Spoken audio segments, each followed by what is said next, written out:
avenging her dead daughter. The teacher mixed HIV into the students' milk. After the students drank the milk, she closed the classroom door and began her final lesson as their teacher. She told the students she had resigned, but before leaving, wanted to share her daughter's story. Years ago, Moriguchi became pregnant when her fiancé was suddenly diagnosed with AIDS. He broke off their engagement and entered hospice care.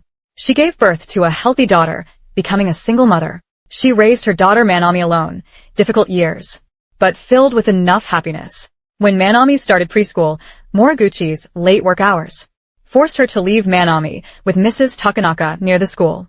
But when Mrs. Takanaka was hospitalized recently, Moriguchi had to bring Manami to the school infirmary early.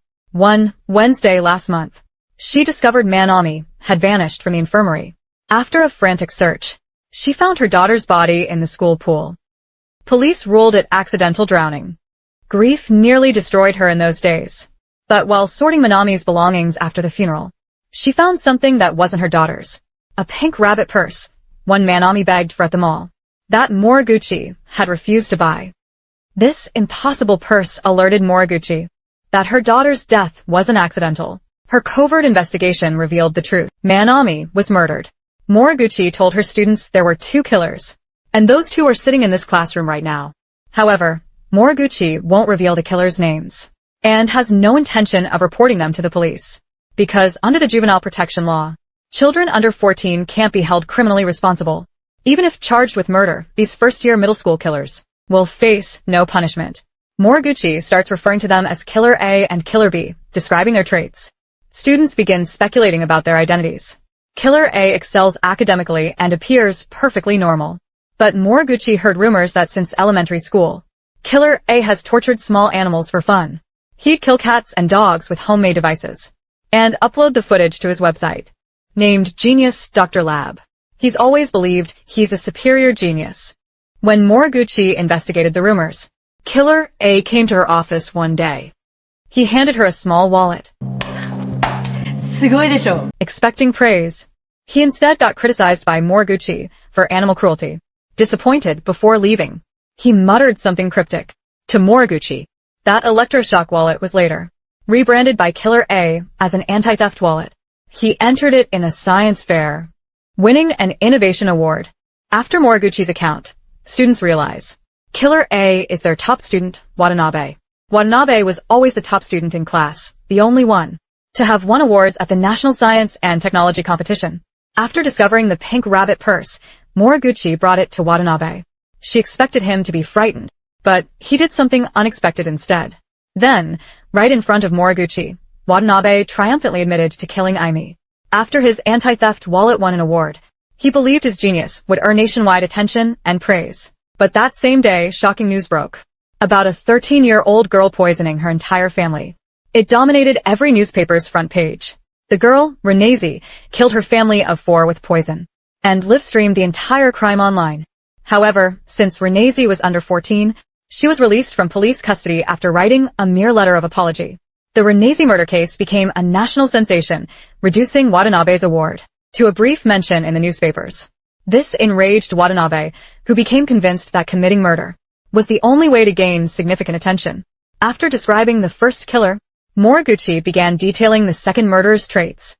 Unlike Watanabe, the top achiever, the second was an introverted boy who ranked at the bottom. Once, he skipped school to visit an arcade, but unfortunately caught the attention of some thugs. In his panic, he ran to a police station, where officers contacted his homeroom teacher Moriguchi to collect him. But Moriguchi didn't go, and instead asked the male teacher next door to go in her place. This was because a recent scandal involved a male teacher criticizing a girl. Consumed by resentment, he decided to set a retaliatory trap. He texted the male teacher a fake suicide note, but when the teacher arrived, he took photos to falsely accuse him of stalking and harassment. This led to a new school rule for off-campus student issues. Only same-gender teachers may intervene. Later, when murder number 2 was punished with pool cleaning for visiting arcades, he inexplicably developed hatred toward Moriguchi. These aren't Moriguchi's assumptions. Shoya confessed them personally during her home visit. By now, the class had guessed murder number 2 was their classmate Shoya Watanabe. 1 month ago, Watanabe suddenly approached Shoya, inviting him to join his electrocute villain scheme. He needed a test subject for his upgraded anti-theft wallet, and Moriguchi's despised daughter became the perfect target. Shoya had seen Aimi coveting a pink rabbit purse at the mall, so they bought it as bait. That Wednesday, they approached Aimi, lying that it was a secret gift from her mother. The child believed them. When she touched the zipper, triple amplified current electrocuted her unconscious. Believing Aimi dead, Watanabe smugly ordered Shoya to advertise his kill. Watanabe never wanted friendship with inferior Shoya. He sought a witness for his crime. But after Watanabe left, Shoya's actions shattered his notoriety scheme. Fearful of suspicion, the cowardly Shoya, in a panic, he threw the pink rabbit satchel into Mrs. Takanaka's yard. Then, he picked up Manami again and dumped her directly into the pool. After recounting the story of the two killers, Moriguchi revealed to the class that she would not go to the police. After teaching her final class, Moriguchi, who had resigned, vanished from the school. The school then began its month-long spring break. When classes resumed after the break, Shoya had not returned to school since the new term started, while Watanabe sat by the window as if nothing had happened. The new homeroom teacher, Mr. Terada, was an enthusiastic young man with a cheerful disposition, who desperately wanted to connect with his students. As time went on, Terada grew closer to the students, determined to solve Shoya's prolonged absence. Yet when he inquired about Shoya's situation, the entire class fell into unanimous silence. During spring break, all students had received an anonymous text warning that anyone who spoke of the incident would be labeled the third killer and face retaliation. Thus the class kept silent to both school and parents, making the killers' identities their unspoken secret. Unaware, Terada mistakenly believed Shoya was suffering from school refusal syndrome and resolved to use class solidarity to help him return. He organized students to take turns photocopying notes, delivering them monthly with a class representative. Shoya's mother, Mrs. Natsumura, welcomed them, praising Terada as far superior to that beast of a teacher, who only cared for his own daughter. If only he'd been as dedicated as you. Throughout this home visit, Terada and Mitsuki never saw Yuki. After they left, Shimomura went upstairs with a copy of the notes. But Yuki was now suffering from severe psychological disorders. Convinced he had contracted AIDS, he became terrified of any contact with the outside world. He withdrew into himself, covered in filth, believing everything he touched was contaminated. Seeing her son in this state, Shimomura's hatred for Moriguchi festered. If not for Moriguchi's unexpected visit, a month earlier, her precious son wouldn't have ended up like this. Over a month ago, Moriguchi had come to the Shimomura residence, where Yuki, in front of both of them, admitted his involvement in Manami's murder.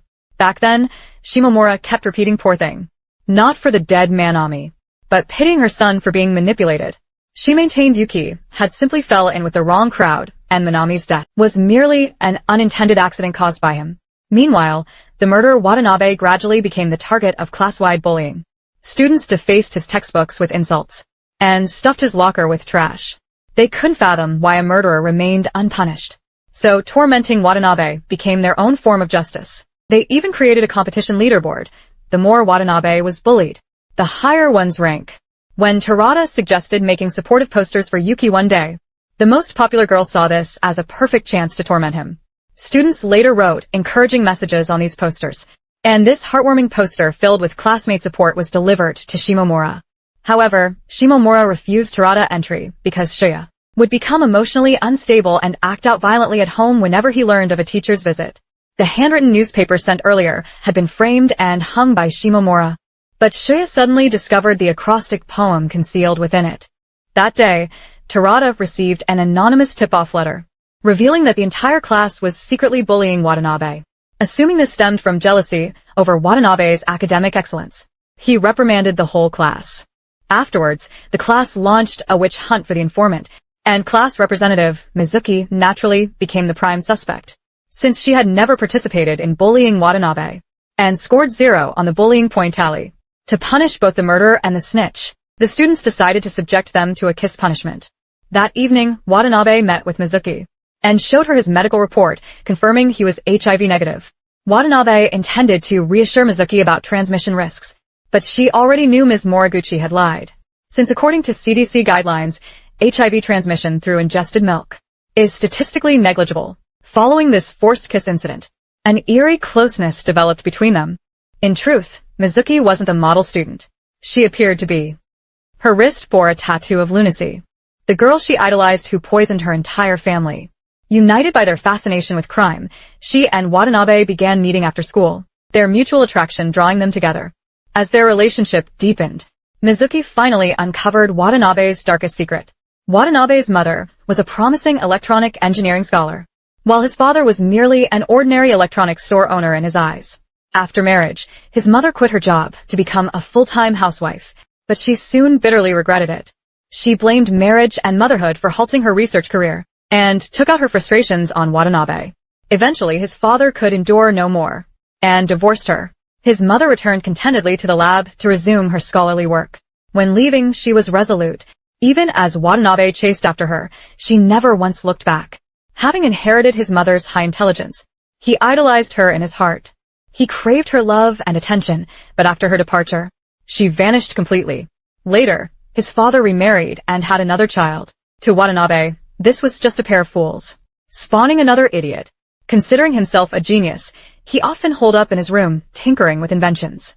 To catch his mother's eye, he even created a personal website, uploading every new creation there. But years passed, and still she never noticed him. Just as Watanabe pondered how to gain his mother's attention, he unexpectedly encountered the long-absent Ms. Moriguchi one weekend. He saw Moriguchi seated with Terada, revealing they knew each other. When questioned by Watanabe, Moriguchi flatly admitted she was orchestrating everything. She'd instructed Terada to make regular home visits to Ashita's family, intending to deepen the boy's psychological torment. She'd also informed Terada of Watanabe's bullying, to incite more vicious bullying against him. He had expected Watanabe and Iki to commit suicide over this, but soon realized the psychological pressure wasn't nearly enough.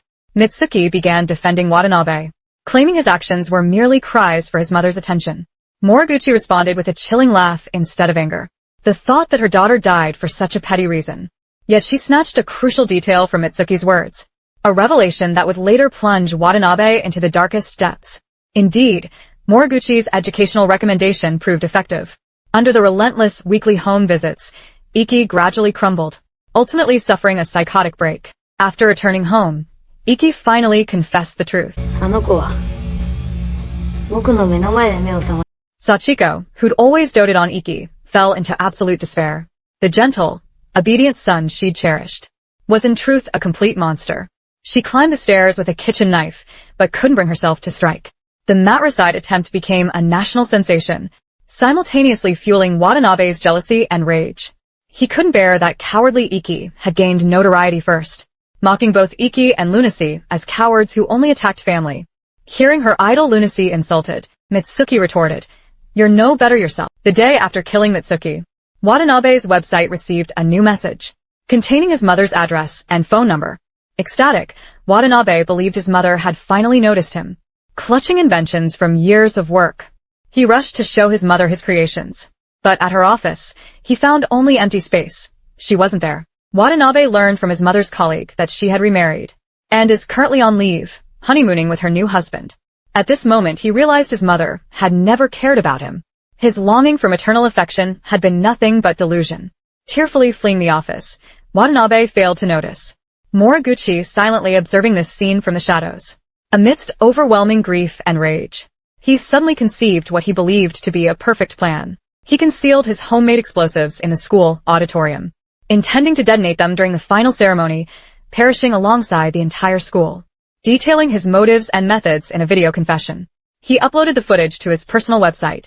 Certain this would make headlines, his death would finally capture his mother's attention.